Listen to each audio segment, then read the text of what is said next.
Hey guys, what's going on? Aaron here. Welcome to the video. There are some super important announcements. Whether or not you already did your crypto taxes or you are still kind of like not quite sure what to do, there have been some new updates to how Laura is approaching taxes for Celsius. Very, very important. So this applies to you if you did not use Laura, or if you are thinking about using them, or if you used your own CPA. So if you didn't know, they recently got the former head of digital assets at the IRS, Trish Turner, on the team at Crypto Tax Girl. She is now the new tax director. So this is huge, and this is part of the announcement. So again, Trish Turner, the head of the IRS crypto unit, resigned from her post and has joined Crypto Tax Girl as the tax director. Hi, good to be back. Good to see you. So let's dive in. We got some updated tax information based on new discoveries you felt, and also different people or someone joining your team. So maybe you can talk about that as well. Okay, yeah, as you might have seen, it's been going around in the news the last month. We had the former head of crypto at the IRS join our team recently. She's our new tax director. Her name is Trish Turner, and she has been an amazing asset. We are definitely utilizing her to help talk through kind of more complicated issues and things that are a little bit more in that gray area, because a lot of things in crypto we don't have a lot of guidance on. So it's great to lean on her and hear from her experiences and where the discussions have been going internally at the IRS, what's to come in the future, what's out there right now, how we can interpret things in different ways, what things are getting audited, what things aren't. And yeah, so today I just wanted to give an update because we've had a lot of discussions about Celsius internally. We have a lot of clients that ask us questions about it. And so I just wanted to make a video because we think there's an argument to be made that you can write off the remaining portion of your Celsius loss in 2025. So that's what I'm here to talk about. A lot of people have been sitting on that remaining portion. It's about 20% of your claim at this point, and it's just been a big question mark as to when you can deduct it. So some people, we said maybe 25, but it could be later. I'm not sure. But we feel like we have an argument now that you can deduct it in 2025. That's big news. Yeah, and it's going to help a lot of people. Yeah, I've had a lot of clients who are like, I want to, start selling some stuff at the end of the year. I'm going to realize some gains. And so it's great to have these losses because it just kind of pads you. Like, let's say you have this $100,000 Celsius loss just sitting there. If you can recognize it in 25, that means your next $100,000 of capital gains will be tax-free. So it's great to kind of have the timing of both in the same year if you are looking to recognize gains specifically, or whether they're from crypto or stock or real estate, anything else. Taking that loss now will allow you to kind of take a portion of it tax-free, if not all of it. Let's go into kind of why our position changed or why we're taking this loss in 2025. And then we'll go through some examples to show if you have a high cost basis, low, stables, what this would look like for you. So you can kind of see how the calculations would work out. Basically, as we've always said, you can only claim a loss when there's no longer, what the actual code says is when there's no longer a reasonable prospect of recovery. So this is a little bit of a gray area because it says reasonable prospect of recovery. So what is reasonable is kind of the big question mark here. And so I did a lot of diving into different cases in which they've looked at reasonability to see what situations they decided it was reasonable or not reasonable to take a loss. And from what I can see, the courts have interpreted that you don't have to wait for absolute certainty, only until it's clear that further recovery is no longer reasonably expected. So basically, like, the chance of or a possibility of having a recovery in the future doesn't make it so that you can't take the loss. So hopefully that makes sense. Mm-hmm. Yeah, that makes sense. So how we arrived at this conclusion is in order to take this loss, though, you need to have like what's called an identifiable event in the year that you take it.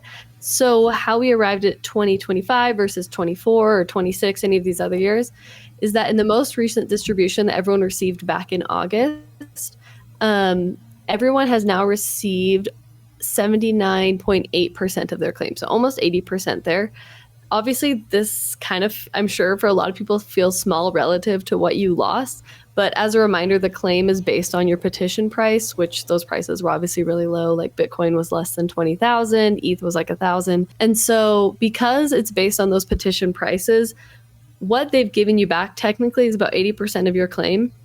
And in the original plan that was listed in the January 2024 plan, where they listed out everything, maybe you can even like add a screenshot in here.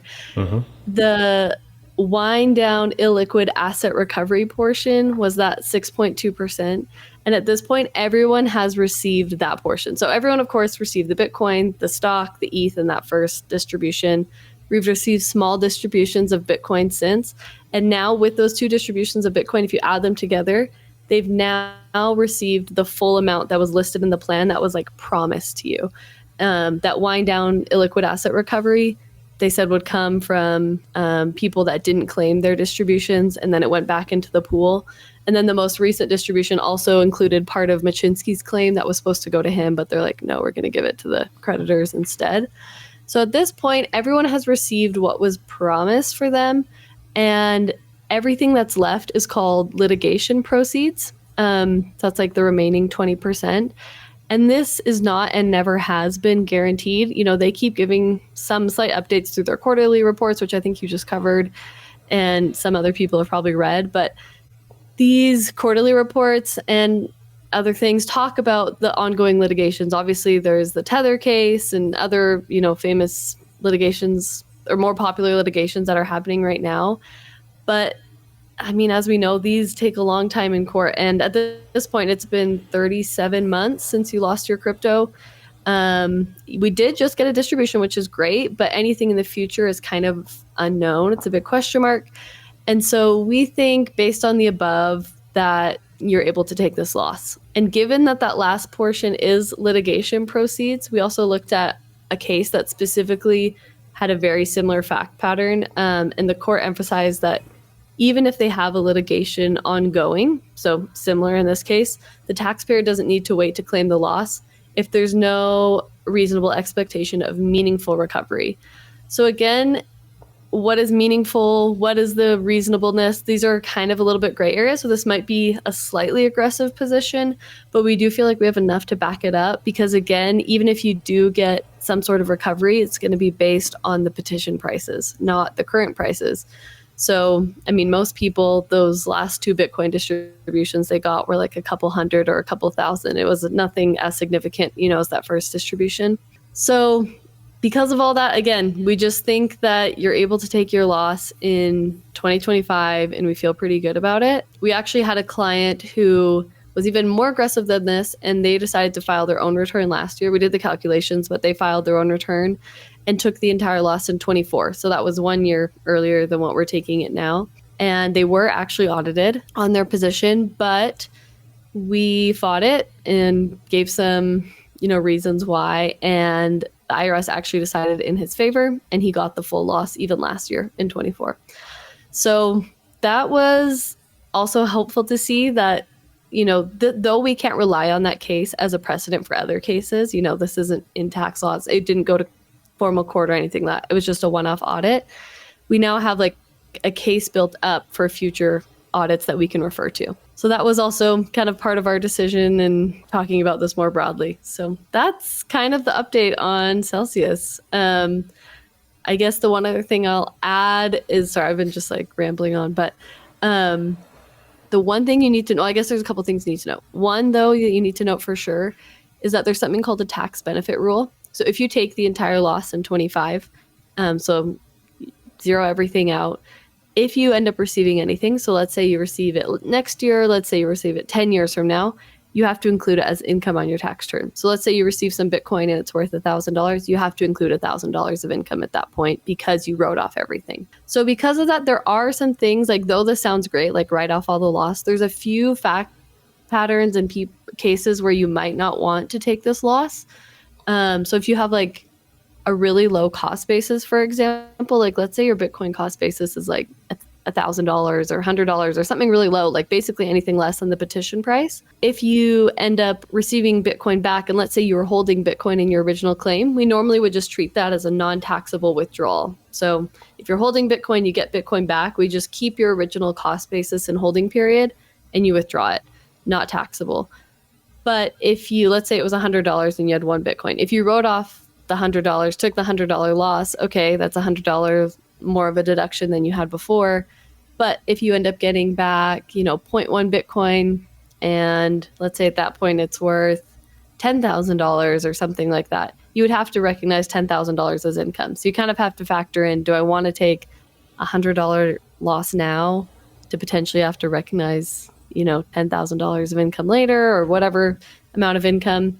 And that's a big if. Are you going to receive anything else or not? But just something to consider. Also, you might want to look at kind of your latest tax return 2024 if you have like a big carryover loss, because capital losses, as a reminder, are only deductible up to $3,000 of net capital losses. So even if you had a $100,000 loss, if you had no other gains this year, you can only take $3,000, and $97,000 is going to roll forward to next year. But if you want to sell some crypto, recognize some gains, you can use that $100,000 to offset it. But I see a lot of clients who, based on Celsius or maybe other crypto trades that they've done, they have like huge losses, like 200,000 or something. So if you're already sitting on a $200,000 loss, I don't know if I would take this more aggressive position and take the loss now, especially if you're not like trying to recognize gains anytime soon. So there's a few things to consider. And then obviously, like, have you reported your loss in 24? Or have you not? Like, did you work with us already? Have you not?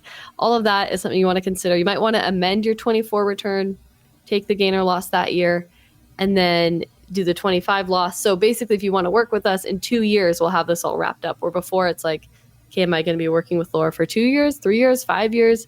I mean, obviously, we can keep working with you for all your other crypto stuff. But if you specifically need help on Celsius, we can get it wrapped up in 2 years. And if you've already filed your 24 return, there's not like a huge rush to amend it right now. So you could even get on our list for 25. And then when we do your 25 return at the same time, we'll just amend your 24 return. So that's an option too. But yeah, there's a lot of different options and things to consider. So if you want to chat through it, we actually just reduced our consultations to $99 for anyone that wants to talk through this. Usually they're $250, but because it's kind of like a weird niche thing and you have to consider all your other things going on, we just wanted to give people a chance to chat through it. So if you want to book a call, snag one while they're $99, or just email me if you want to get on our list for next year. We always have a little bit of a waiting list. Okay, so let's check out some examples so people can kind of get a better sense of this. I'll head to the next one and you can walk us through this. Yeah, so there's a lot of numbers on here, so I'll try and walk them through the best I can.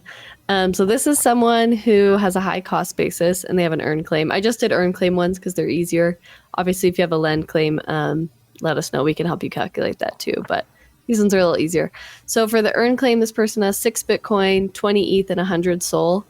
And I basically just doubled the petition price for all of their cost basis. So we have 40K on Bitcoin, 2K on ETH, and then $70 on SOL. So their total claim with that extra 5% bump is up to $151,697. But their cost basis was really high, so it's $287,000. So that's all in that green box there, just to figure out what their fact pattern is, to see if you kind of align with anything similar to this. So just like everyone, they received a big over to the yellow. In 24, they got Bitcoin, ETH, and stock in February of 24. And the 3 of those were worth $110,000. And then in December, they also received $3,837 worth of Bitcoin. So that was that little distribution everyone got in December. And like I was mentioning before, if you're holding Bitcoin or ETH on Celsius and then you get back Bitcoin or ETH, less than what your original holdings were, I just treat those as withdrawals of what you were holding. And so you keep your original cost basis and holding period on it, and it's not taxable. So the only taxable portion, though, is buying the stock. So unfortunately, you have to like force a portion of your claim to buy that stock. So the Bitcoin, ETH, and Solana are sold on a pro rata basis to buy a portion of the stock, and that results in a loss of $22,721. And that's because they had a high cost basis relative to the petition price. So that's 24. I mean, I've gone through examples similar to this in previous years. So now 25 is where it changes. So go to the next slide and I'll show you kind of 25. So in 25, what's happened so far this year is that just in August, everyone received another portion of the Bitcoin. So in this case, it was like kind of double what you received in December. So this one, $6,826 worth of Bitcoin.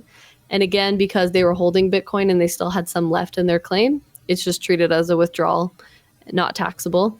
But they're sitting on some Bitcoin. So 3.8 Bitcoin, 3.06 ETH, and 78.58 Solana that are still tied up in their claim that they haven't received back. They might receive a portion of this claim through litigation. They might not. But they're sitting on the value of all these assets is $163,655. And that's based on their cost basis. That's not based on the petition price, the fair market value, or anything. That's just based on their cost basis. So, and you can only write off up to the amount of your cost basis. So if they do kind of our plan and write off the remaining portion in 2025, they'll be able to take $163,655 loss. So that means they have that like padded loss built in for the rest of the year. If they want to sell any crypto or again, any other asset, they have that built-in loss that'll basically make the next portion of their gain tax-free. So if you have a high cost basis, I feel like there's a really high incentive to do this. If you have a low cost basis, so in this one, just one Bitcoin with a cost basis of 5,000 per Bitcoin, and then Matic, the petition price was like 70 cents, but their cost basis here is 10 cents. So a low basis for both. Your total claim is 24,075, but the cost basis is 5,500. So again, low cost basis relative to the claim. So again, I'll go through 24 quick. The only thing is kind of that last portion, things have changed slightly. So they got back Bitcoin, ETH, and the stock, and the Bitcoin in December. And then the Bitcoin was treated as non-taxable, but we have to take a portion of the Bitcoin in the Matic and liquidate it to purchase the stock. Because they have a low cost basis relative to the petition price, they actually result in a gain when they get that stock. And I've had a lot of clients not happy about that because you're basically receiving something back that was valued at $20. So you're supposed to treat it as a sale of buying something that was worth $20 for each share that you get. But it's like, they're like, what the heck? I just lost all this Bitcoin. And, in this case, Matic, I don't even want this stock. Why would I report a gain? In this case, it's 7,765, but imagine a few more zeros behind that. That's not a great situation. So today we've kind of just told people like, well, that's what you got. But at this point, the stock is still not live. There's nowhere you can sell it. There's no market. And based on kind of the most recent reports that we dived into, the valuation assigned to the stock portion does not equal the original $20 that they assigned in the plan. And even that $20 they put in the plan, there was no qualified appraisal. There was no real explanation as to how they chose that $20. And so we kind of have thought too we've taken this position on a few clients. So if you have a low basis, talk to us and we can talk through taking this position too. But if instead we just assign a $0 basis to that stock, this client actually could create a loss of $853 instead of having a gain. So that's a way better situation. It's not a huge loss, but it's way better than a gain.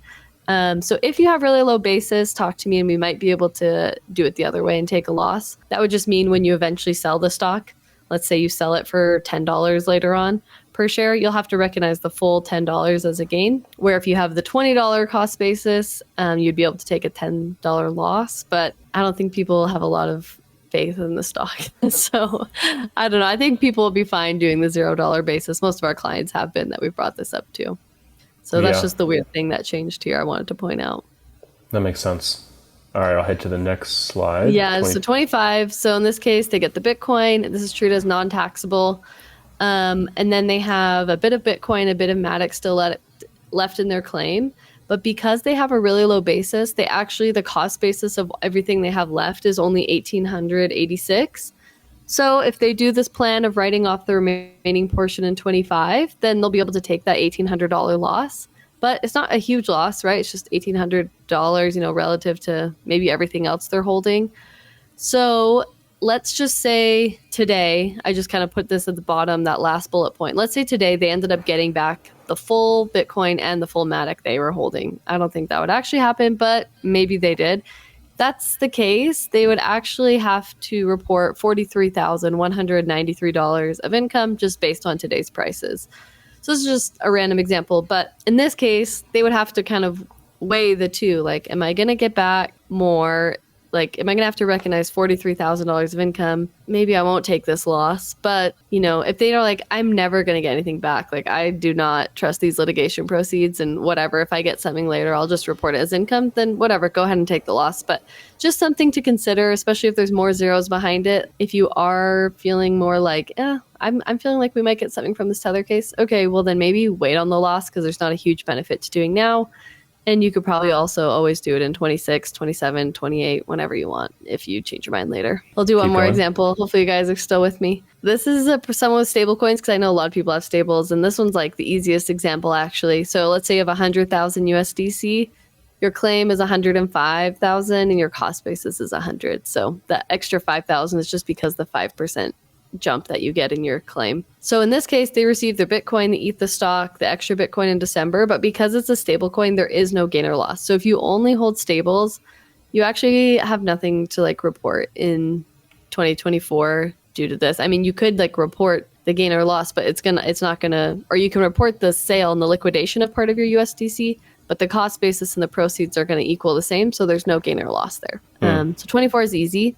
And then go to 25, you get back your Bitcoin. At this point, you have 16,206 of your USDC left that wasn't liquidated yet. So if you wrote off all of these assets, again, just because it's stable, $16,206 loss. So if this is you, you might be like, yeah, I want to take the $16,000 loss. Waiting, there's not really a huge benefit. So if you have stable coins or high basis, I would definitely recommend doing this 2025 loss, unless you're sitting on a huge capital loss already. So yeah, those are just kind of some examples I put together. Of course, everyone's different, so we can always run some numbers too if you want us to with your situation. Very cool. And how much was the consult is, what did you say now? $99. So normally it's $250 for a consultation, but we moved it to $99 That's good. just temporarily. Yeah, so reach out if you want that. Yeah, go to the next slide and I have the reach out info if they want. So there you go. So that first one, just cryptotaxgirl.com/call. You can go there and set up a call right away, or 2 months from now, 3 months from now, whenever you want to chat about this. Ideally before year end, because if you're going to take this loss in 25, it'd be good to know how much of a loss you have so you can start selling things up to that amount. Or if that doesn't matter to you, you can do it next year and just know you have that loss sitting there. And then there's our website. You can also book a call there. There's Twitter, I always tweet out random tax tips here and there. So that's where you can find us mostly. Awesome. Super glad you came on. Yeah, it's always fun. I mean, we've been doing the Celsius calculations for a while, and it's been great. Yeah, we've probably done Celsius calculations for about 1,000 people now. And probably most people that have wanted to report it have, but I know there's a big portion of people out there that they're like, I wasn't really sure what to do or didn't want to spend the money. But now hopefully having like a definitive end date, and it's like, hey, this will be wrapped up by the end of 2025 if you take this position. That'll hopefully give people a little more confidence moving forward, just to kind of get this done and wipe their hands clean of it.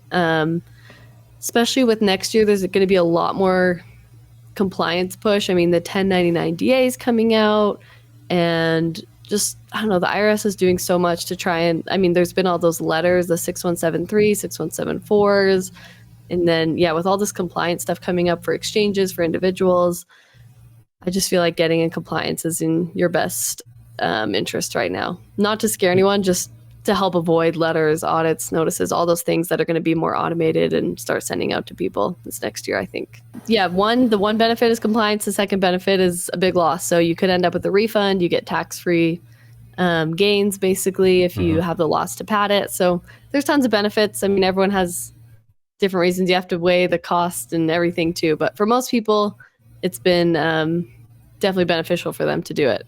The amount of tax savings has outweighed the costs. Awesome. Well, thanks again for coming on, and I'll include all the information below for you guys to reach out to Laura and her team. Thank you. This might be the final Celsius update. I guess we'll see. But yeah, if you guys have been watching these videos, thank you. And maybe we'll see one of you on one of our calls. So guys, I hope you enjoy the video. All the links below will be in the description, including the link to get started working with Laura and her team over at Crypto Tax Girl. Hope you guys are doing well. Till next time, talk with you soon, and bye for now.